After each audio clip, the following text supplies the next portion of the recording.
sigale nama kana dubartii takka uffata qofaa miti ka barbaachisu maybe mana fa'aa reeffachuu dandeessa magaalaa jiraachuu dandeessa haalli jireenya kan keetii si dirqamsiisee waan hin taane keessa si galchuu danda'a kun hundi garuu nan baasu intalti dubartii takka hujii na baase jettee yoo hujii irratti dhufte hunoo hundi isaanii lagaakeetiin irraa sii fuudhu obboleeyyan kiyya dalagaa takka sii bana bakka ni dalagatta fayyaaleettiidhaati. Barri tole amma namni bakka dursanitti biyya biraatu deemtee dalagachuu ni dandeenya. Lakke biyyumatti keessatti biyya tantee keessatti hunoo waa hedduu jira. Asii hanga haramaayatti paarkiilee maarreen kun bakka san xarafatti hojii wayii takka kaaffee xiqqoo takka mana tokko kireessitee dalagaa tantee galte hunda isaanirraa waan hin danda'u sii fuudhee si harka kaa abbootiin qabeenyaas ni jiran aboo miccootan akkana haddaleetu fida. Immoo ati wanni ati godhuu qabdu haaluma kan kee sirreeffachuu qofa. Haaluma keeti. Thank you mi'aa wakii. Haala kee haala uffannaa kan keetii eeynaan kabajaa ta'e eeggannaan hangaatuuti jira rakkoon akka jirtu ni beekan. Rakkoon sirri beena. Ahmad Muhammad 500 qabee. Maasha Allah.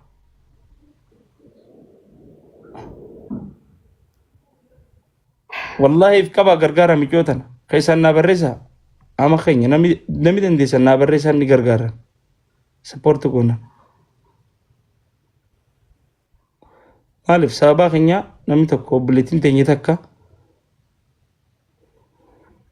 yoo haala bareeda irratti akhlaaqa bareeda irratti finne rakkoon waa hedduu keessa nama tamataa ifiitillee yoo taate kanaafu maasha Allah micootana hedduu sappoorti godhan keessan barreessaa fi rikabaraa goonuuni maaliif arrabsin obboleettii teenya maa namni waa jaan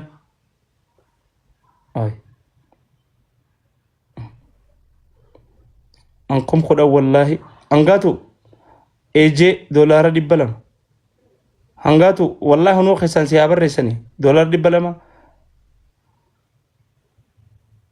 warabbil kaaba sumaatu rakkootan ta'e rabbi sii beeka malee zamaanoo amma dubbita rabbumaan na dubbise keessan siyaa barreessanii akkaawuntii kan keekannii fi anama gama kiyyaanis doolaara 100 takka maamannamoo if qabeetiin jira reyaala 700 akkaawuntii ishii nuuf erkiyyoo jiran ammaan tana an doolaara 500 awwa rabbi guddoo siyaa kannu abbaa Muhammad rabbi addaa muraada keessi haa guutu nin gammade wallaahi nin gammade Jaafar Abdii doolaara 100 kuma if qabee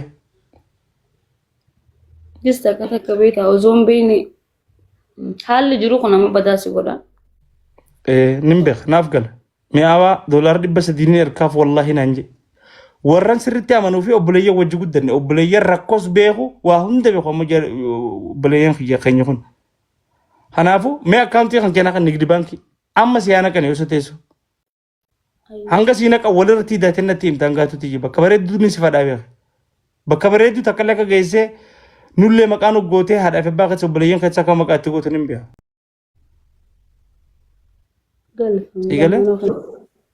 Hin booyin namni obboleeyyan dila kana qabu haaluma ifii sirreeffata.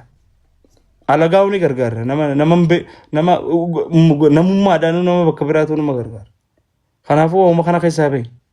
Akkaawuntii kan kee nigdi baankii fide ammaan tanaa sii naqani haa qabataniif biratti. Hin booyin.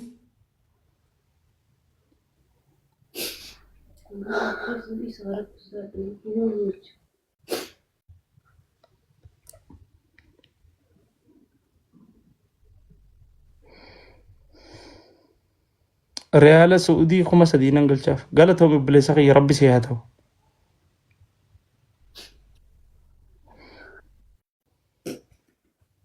Hangaatu hin booyin maaliif boojisaa? Ay maaliif booj fidi akkaawuntii kan kee fidi dalagaa mataa kan keetii mana tokko laalee kireeffadhu dalagaa takka buna shaayis waan gurgurtu dalagaan ta'e dalagaa san hunda hattaa ijoollee feemasootaa hunda ijoollee teenyita karaa keenya hunda akkana funyaan qabeetiin mana kan keessan dhufnee si eebbisnee mana kan kitilee si beeksisnee si biraa dhufnee fayyadamu finfinnee jiraadhu bakka feete jiraadhu dalagaa mataa keetii banattee ibadaa kan kee godhaa sattarattee naamusa kan kee gattee kabajaan teessa. Maallaqni ni dhumaa bar. Maallaqaa miti bar. Maallaqaa miti. Haala bareedarra jiraatu maallaqa dhabanii haala bareedarra jiraatuun kabajaa nama gooti. Dalagaa dhabuun garuu rakkoo hedduu keessa osoo ati hin fadhiin sin akka sii miti. Waa hedduu jira. Kanaaf hin boo'initi akkaawuntii kan kennuuf kaaye. Nigdi baankii natti himi asumarratti. Asuma. Asumarratti himi. 5,000 siin gargaaraan illee amma 5,000 sii dabarsaa siin. Dhamee mana meseejii keessa ilaala. Yoo sibiilii jiruun tun fokkottuudha beeke. Abshir. Akkaawuntii kanatti himi. Qoy.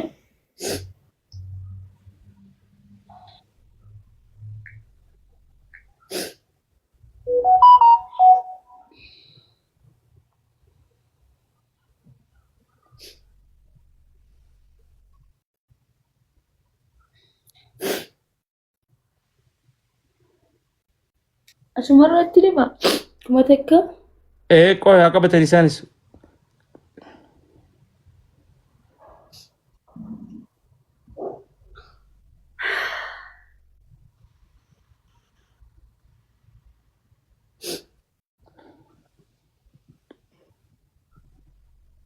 Kuma takka 58.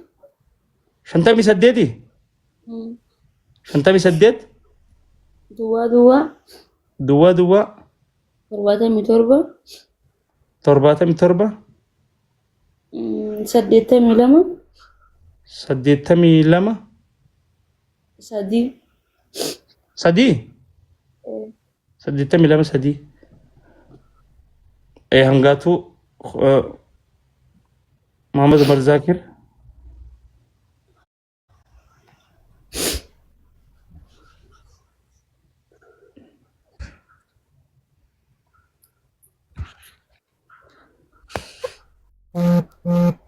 Siisene kuma shan siyerke. Galutee seenee jira. Bilbila kanarra jira. Okay. Kuma shan siyergeetiin jira. Next ammallee irratti hin pushsi godhan sin gargaaran. Anaaf kophaati anaaf anis baatoo danda'an nu hundaaf garuu waa uumaa xiqqoo takkaa miti. Laayifii tan ta'e jireenya nama tokkoo jijjiiru waan guddaa miti.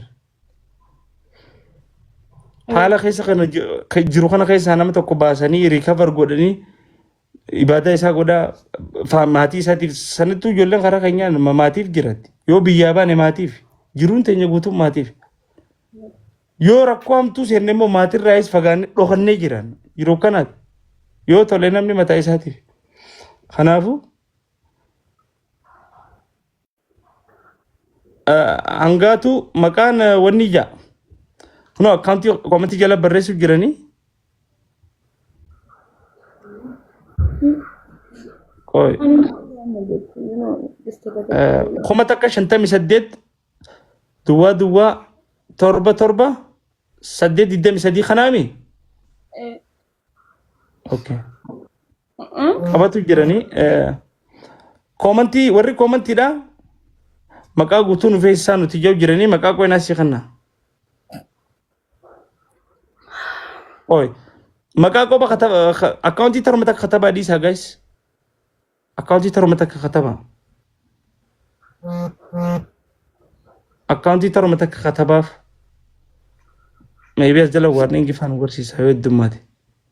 Koomantii bira kuma takka 58 qabattee maammannamoo maqaan hangaatu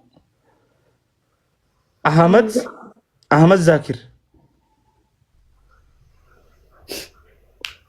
Hangaatu Ahmad Zakir ja maqaan.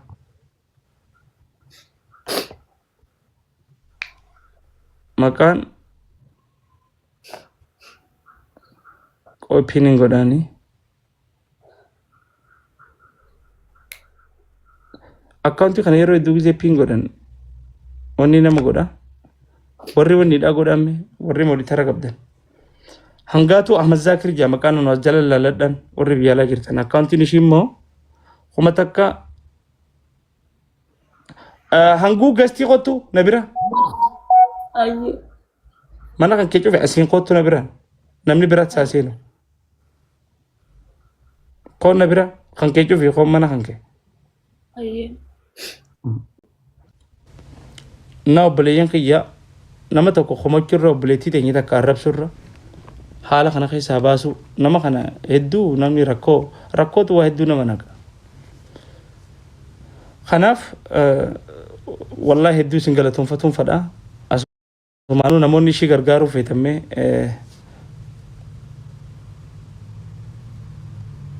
namoonni ishii sappoorti godhuuf feetan. Jameeya. Miyaa kiyya assalaamu alaikum. Waalaikum salaam akkam nagaa.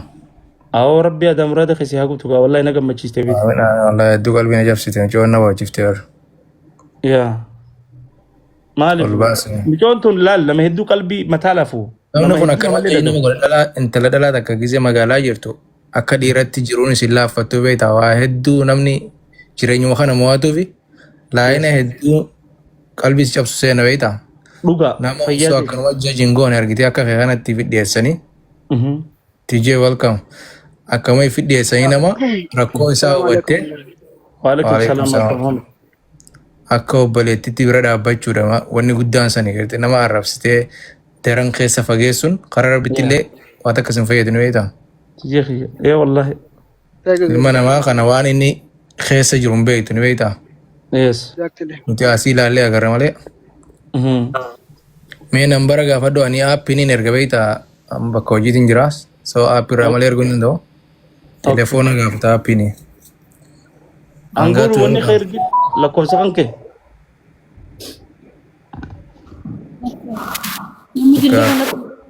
Keessa naa barreessita kaa. Maaliif bochasa? Awoo sidarani garaa lafa beekte wanni dha. Angaatu akkanuma keessa naa barreessita kaa. Wallahi awoo. Aappiidhaa waan ergu jecha telefoona fa'aa gaafata.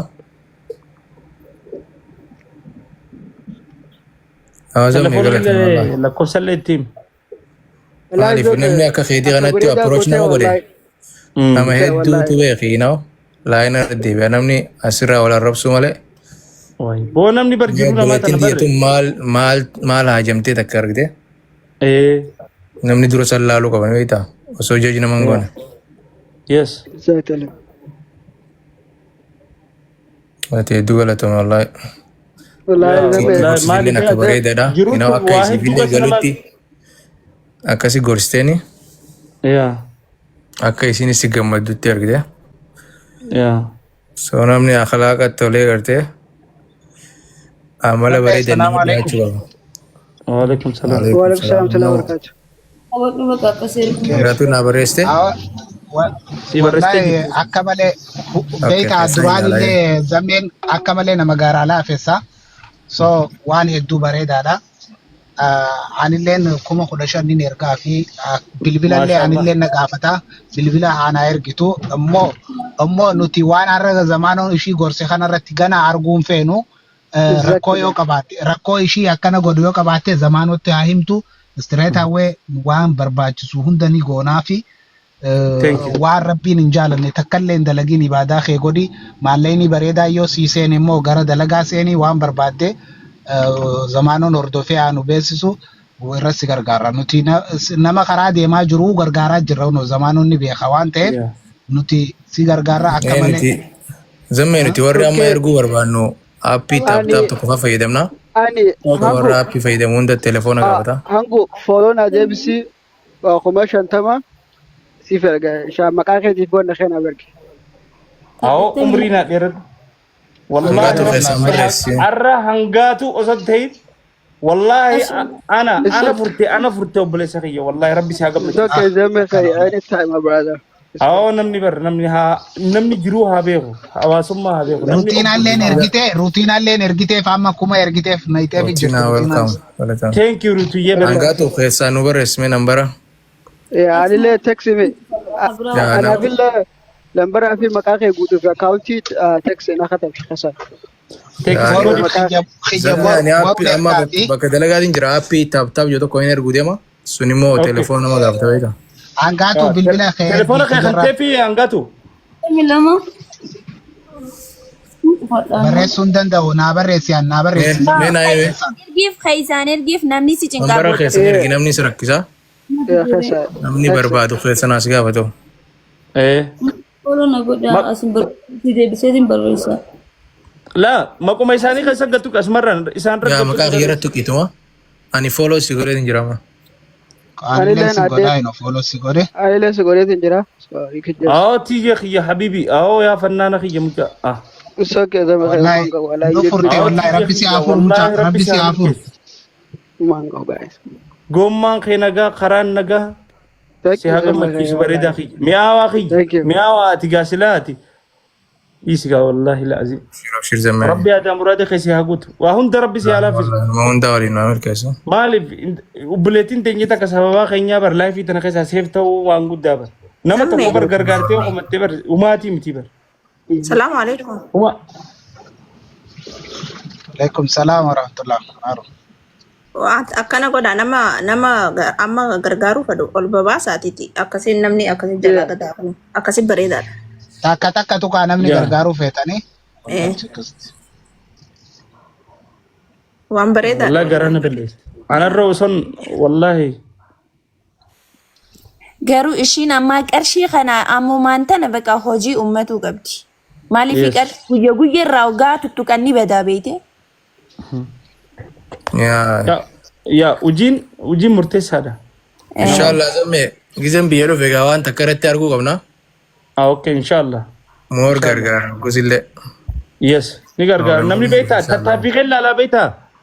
Saa dhugaa.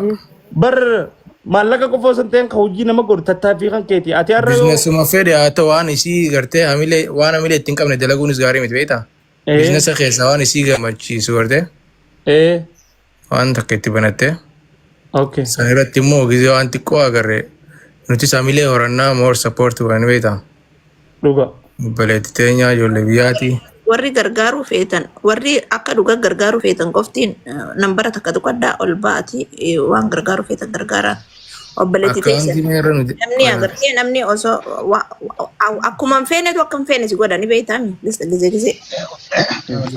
Ilmi Taaf taaf godhaa sheer godhaa jarana sheer godhaa mee namatti. Hangaatullee Erga itti erga maqaa ofitti fuunetti sirrumatti gargaara. Obboleeyyan keetii kana gartee yaada obboleeyyan keetii kana gartee akkatti hamilee isaan ammaan tana ol baanii akkana siin jaan kanaaf gartee hamilee isaanii eeguu qabda atillee harkitee. Yaa. Maal jedhan seeramoon jiruun tun beeti ati murteessitee miti ka jiraatti si galee gis takka takka dammoo akka ati hin feene si galee ofiisitiin karaa ofiin feete si ooftee si galee akka ofiin feete si oofti. Zamaan olaalii naqi nama naquu hin dandeenye akkama. Naan qaanayyee. Akkaawuntiin nuti kuma takka Hangaatu wanni jeefni beektaa gizee shantamii saddeet torbaatamii torba duwwaa duwwaa saddeet digdamii saddeet. kabajaa isaanii godhi. Mooraalii wallaahi akkasitti qalbii isaan hin cabsin jechuu fedheeti.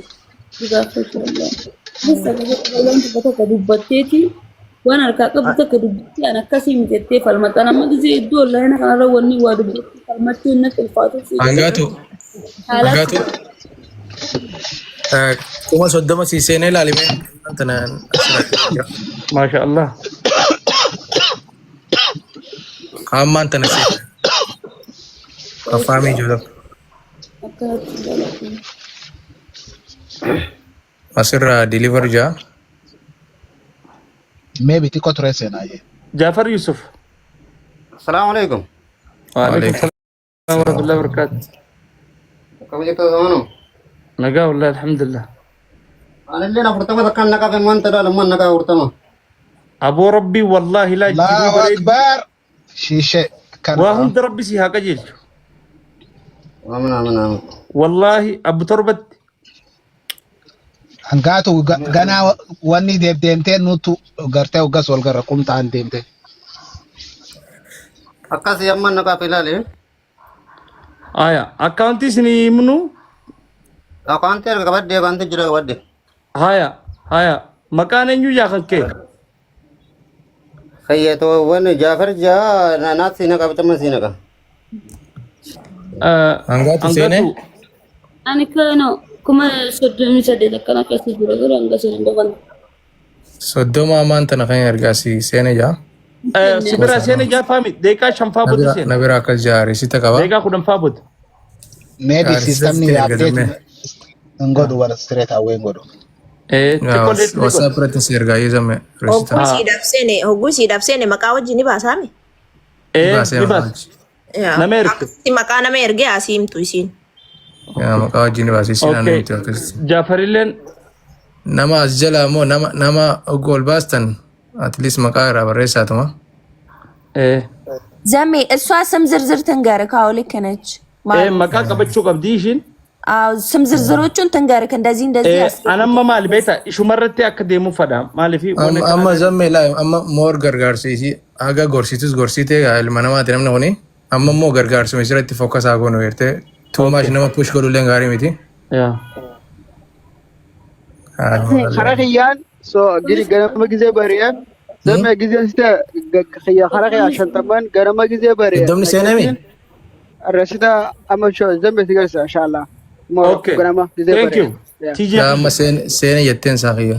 Okay. وأنت كخاري promise سنوف دلك because gargaarsuun beete is not gonna the last one one is in delegate sir lalia mas I can help her Exactly anis akkasii yaade. yeah Goobas. Yes. Waan Waan ta'eef isheen gootu kana laalleeti more akas gargaar